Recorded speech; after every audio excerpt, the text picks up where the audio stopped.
কোন কোন সম্পদের জাকাত দিতে হবে এবং কত শতাংশ করে জাকাত দিতে হবে? খুবই গুরুত্বপূর্ণ এবং মৌলিক একটা প্রশ্ন।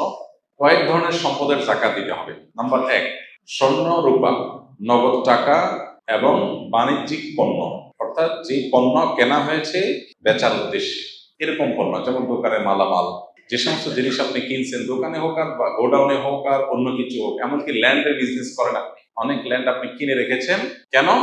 আপনার উদ্দেশ্য হলো এটা আপনি বিক্রি করবেন, অর্থাৎ এটা আপনার বাণিজ্যিক পণ্যের অন্তর্ভুক্ত। এরকম যদি হয় তাহলে সেক্ষেত্রে এই সকল পণ্যের জাকাত দিতে হয়।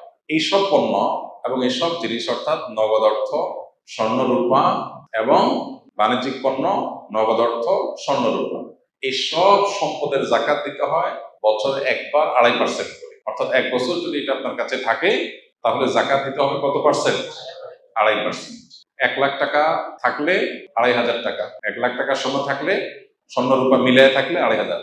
শুধু স্বর্ণ যদি থাকে তাহলে 7.5 ভরির আগে জাকাত আসে না। স্বর্ণের সাথে যদি একটু রূপা থাকে বা ক্যাশ টাকা থাকে তাহলে দুইটার অর্থ মিলায়া 7.5 স্বর্ণ হওয়া জরুরি না, তখন 52.5 ভরি রূপার সমান মূল্য হলেই হয়ে যায়, যেটা 2 লাখ প্লাস টাকা হলে আজকাল হয়ে যায়। তো এই যে স্বর্ণ এবং রূপা এবং নগদ অর্থ, বাণিজ্যিক পণ্য, এগুলোর জাকাত একভাবে হয়। নাম্বার 2, গবাদি পশু। গবাদি পশুর জাকাত সেটা দেওয়া লাগে যদি গবাদি পশু আপনার চরে পড়ে খায় এবং একটা নির্দিষ্ট নেশা পরিমাণে পৌঁছায়। গরু হলে এতগুলো, ছাগল হলো এতগুলো, তারপর আপনার উট হলে এতগুলো, এগুলো হলো জাকাতযোগ্য সম্পদ। মোরগ অথবা হাঁস, এগুলো জাকাতযোগ্য পশু না।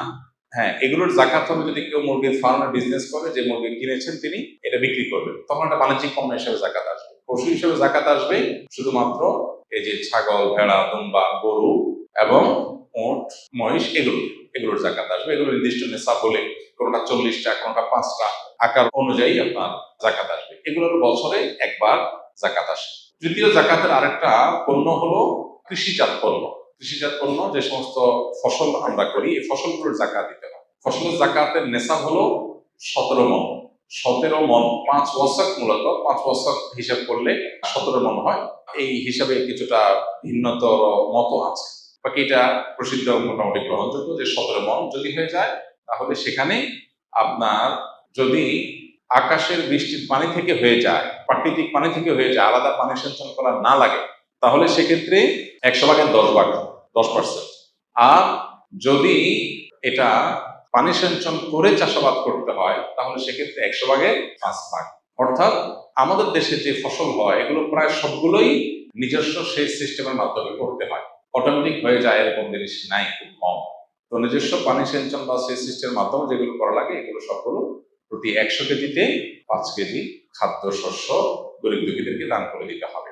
এটার সাথে বছরের সম্পর্ক নাই, এটা হলো যতবার ফসল উঠবে ততবার জাকাত আসবে। এ হলো মোটামুটি জাকাতের ব্যাপার, যে যে সমস্ত সম্পদের জাকাত হয় এবং কত পার্সেন্ট করে জাকাত হয়।